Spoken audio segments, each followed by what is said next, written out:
Эфирде жаңылыктар маалымат программасынын кечки толук чыгарылышы менен кенен тааныштырып, студияда мен Зайырбек Чуманалиев кызмат кылам. Кутмандуу кечиңиздер менен. Алгач алдыда кыскача түрмөк менен таанышып алыңыздар. $10 000 пара талап кылган Бишкек шаардык судьясы кармалды. Соттор кеңеши аны жазага тартууга макулдугун берди. Ош облустук милициясынын кызматкерлери кармалды. Алар кызматтык батирлерди бөлүштүрүүдө документ жасаган. Президент Маданият маалымат министри Максутовго жана Эдил Байсаловго эскертүү берди. Алар дүйнө чемпионатынан кайтып келген спортчуларды жетиштүү деңгээлде тосуп албаган. Экологиялык мыйзам бузуу үчүн каралган айыптардын суммасы 10 эсеге чейин көбөйүшү мүмкүн. Бул боюнча жалпы эле улутубуздун, мамлекетибиздин жарандарынын генофонду бузулат экен деген сыяктуу маданият калыптанмайынча бул ала бере турган көрүнүштө.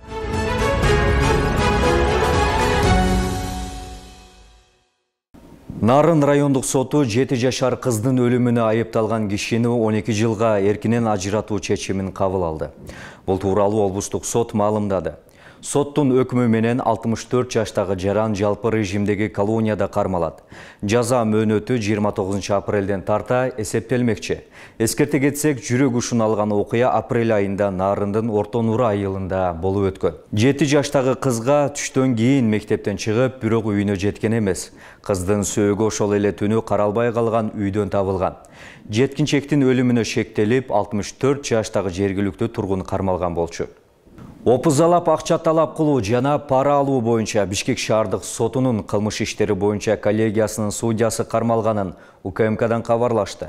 Маалыматта соттор тарабынан уюштурулган туруктуу коррупциялык схеманын иш жүзүндөгү фактысы аныкталганы, бул кылмыштуу иштерге ишенимдүү адвокаттар тартылганы айтылган. Бишкек шаардык сотунун айрым судьялары жактоочунун ортомчусу аркылуу соттолуучунун туугандарынан $5 000 өндүрүп алышкан. Акчаны айыпталуучунун жактоочусу аркылуу алууну пландашкан.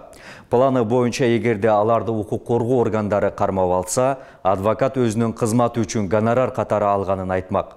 Кармалган судья УКМКнын убактылуу тергөө абагына 26 ноябрга чейин киргизилди деп айтылган маалыматта.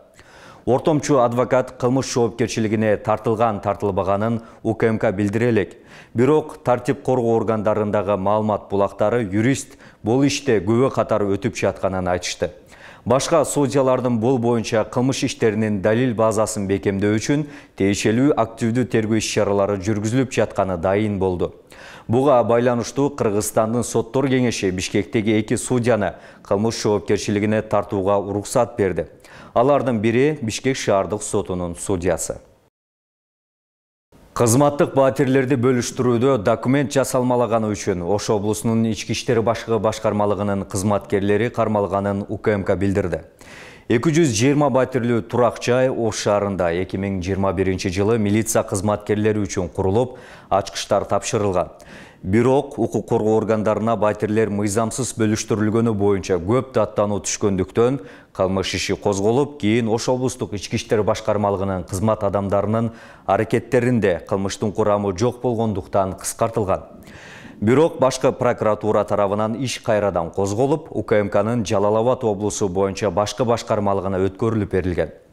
Тергөөнүн жүрүшүндө 2021 жылы Ош облустук ички иштер башкармалыгынын транспорт боюнча ички иштер бөлүмүнүн жетекчиси жана анын орун басары кызмат абалынан пайдаланып, биринчи кезектеги кызматкерлерди башка аймактарга атайлап которушканы аныкталган. Андан кийин турак жай жана турмуш тиричилик комиссиясынын мүчөлөрү менен алдын ала сүйлөшүп, документтерди бурмалап, кезекте турбаган адамдарды алдыңкы катарга киргизишкен деп айтылат маалыматта.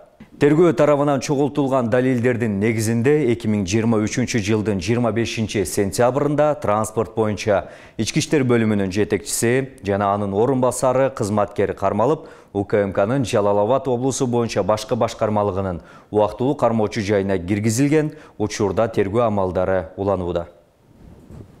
Абакта отурган 2000 чукул адамга мунапыс берип, абактан бошотуу сунушталып жатат. Бул демилге жашоосунда жаңылып же кокустуктан кылмышка баргандарга гана тиешелүү. Мунапыс берүү менен түрмөдөгү чыгымдар кыскартылып, казына үнөмдөлөт дешет. Атын атағысы келбеген 47 жаштағы жара наркотикалық заттарды сатууга айыпталып камалган. Сот аны 12 жылга эркиндигинен ажыраткан. Ал жаза мөөнөтүнүн 6 жылын түрмөдөгү оор шартта өтөп, пробациялык көзөмөл колдонуу аркылуу жаза өтөөдөн бошотулган. Ар бир адамдын шартына түшүнүп, жакшы негизде каттоодон өткөзүп карап турушат ошо. Үй тиричилиги менен ошол пробацияга чыккандан бери үй тиричилигин да кылабыз, бала чаканы багабыз. Анын арасында ошо каттоодон өтүп турабыз, эмне кылганыбызды айтып турабыз. Сыртка мындай бейсурак, беймаани басканга бизге уруксат жок да. Ошол соттун негизинде ушулардын көзөмөлүндөбүз. Учурда Кыргызстандын абактарында 7402 адам жазасын өтөдү. Алар тергөө, жатак жана түзөтүү абактарына бөлүштүрүлгөн. Ал ортодо абакта отурган жана сыртынан кесилген 2000ге чукул адамга ырайым берүү мыйзам долбоору сунушталды. Демилге жашоосунда жаңылып же кокустуктан кылмышка баргандарга гана тиешелүү. Мунапыс берүү менен түрмөдөгү чыгымдар кыскартылып, бюджетти үнөмдөөгө болот дешет. Ушуну урматтуу коллегаларым, мен сиздерден өтүнүп кетет элем. Миңдеген кишилер мына количествосын цифра менен айттым. Жанагы комиссиянын алкагында көптөгөн жаза аткаруу мекемелерин кыдырып, ошол жерде биринчи жолу жанагы ар бир адам адашат экен жашоодо. Жана биринчи жолу кылмыш кылгандар, көп балалуу энелер, батыр энелерди көрдүк. Мен сиздерден суранып кетет элем, ушул мыйзамды колдоп бериңиздерди өтүнүп кетем. Ырайым берүү бардык айыпкерге буйрубайт, анда сот чечимине кылмышына карап биргелет. Жылына бир гана берилчү мунапыста оор кылмыштарга ырайым жок. Анда адам өлтүрүү, жашы жетектерге жасалган сексуалдык зомбулук, террорчулук, кылмыштуу топторду түзүү, баңгизат жүгүртүү менен камалгандарга бул мунапыс колдонулбайт. Терроризм, экстремизм, окшогон оор беренелер менен козголгондор, мөөнөтүн өтөп жаткан адамдар мындай мунапыска азыркы мыйзамда дагы мунапыс жөнүндө атайын мыйзам бар, ошол боюнча дагы булар илинбейт. Ар бир мамлекет болгондон кийин ошол мамлекеттердин өзүнүн ушундай эгемендүүлүк күнүндө, улуттук бир майрамда, мисалы мусулман мамлекеттерде бул орозодо ошол ушундай жазадан бошотуу мөөнөтү каралат да. Мисалы Өзбекстанда өткөн жылы ошол орозо айында ушундай мунапыс беришти да, Кудайдын улуу күндөр деп мунапыс беришти. Мыйзам жеңил кылмыш жасап соттолгондорго жаза мөөнөтүн абактан эмес, үй шартында өтөөгө жол берет. Алардын жүрүм турумуна пробация органы көз салат. Мекеме соттолгондорду кайра коомго аралаштырып, оң жолго салууга кызмат көрсөтөт. Ага карабай кайрадан кылмыштуу аракеттерге баргандар да бар. 2019 жылдын 1-январынан баштап иштей баштаганбыз. Бүгүнкү күндө азыр бизде Ош шаары боюнча пробация бөлүмүндө 246 Ош шаарынын тургундары каттоодо турат. Алардын 26сы бул укук бузуу кодекси менен коомдук жумуштарга тартылган жарандарыбыз. Кайрадан кылмышка кылгандар бар, бирок бул аз. Айтып өтсөм, азыркы ошол 246 адамдын ичинен 11 адам кайрадан кылмыш жасап, азыр ошол тергөө изоляторунда отурушат. Мунапыс берүү долбоору Конституциянын 30 жылдыгына жана адам укуктарынын жалпыга танылган декларациясынын 75 жылдыгына байланыштуу иштелип чыккан. Буга чейин да мунапыс Кыргызстанда 2016 жылы эгемендиктин 25 жылдыгына жана өркүндүн 100 жылдыгына карата берилген. Анда 1000ге чукул адам эркиндикке чыккан. Кыргызстанда 31 жабык абак жайы бар, алардын баарында сырткы байланышка чектөө коюлган. Алмагүл Эркебай кызы, Шахрух Иминжанов, Ош ТВ.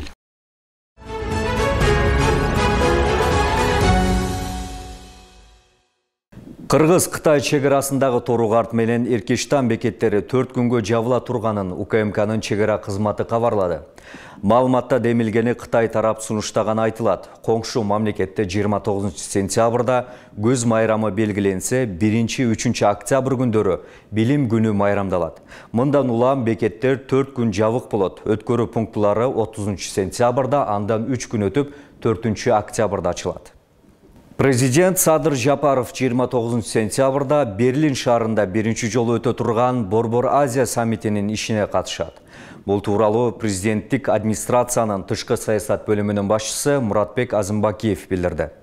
Анын айтымында Жапаров федералдык канцлер Олаф Шольц менен эки тараптуу сүйлөшүүлөрдү өткөрөт. Анын жүрүшүндө Кыргыз-Герман кызматташтыгынын актуалдуу маселелерин, экономикалык кызматташууну кеңейтүү, экология жана климаттын өзгөрүшү маселелерин талкуулоо пландаштырылууда. Сапардын алкагында Садыр Жапаров менен Борбор Азиянын башка лидерлери, Германиянын федералдык президенти Франк Вальцер Штайнмайер, ошондой эле Германиянын экономикасынын чыгыш комитети ишкерлер ассоциациясынын мүчөлөрү менен биргелешкен жолугушуусуна катышат, деди Азымбакиев.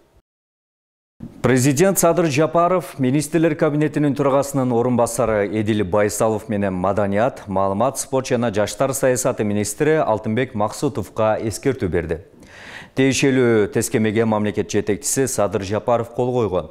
Чечим Сербиядан Кыргызстанга кайтып келген күрөш боюнча дүйнө чемпионатынын байге ээлерин тосуп алууну жетиштүү деңгээлде уюштурбагандыгына байланыштуу кабыл алынганы айтылды. Эскерте кетсек, Белградта өткөн дүйнө чемпионатынан кыргызстандык балбандар 3 алтын, 1 күмүш, 1 коло медаль менен кайтып жалпы командалык эсепте Япония менен АКШдан кийинки абройлуу 3-чү орунду ээлешти. Жогорку кеңештин депутаты Марлен Маматалиев диний аталыштагы кооперативтердин ишине тыюу салууну сунуштады.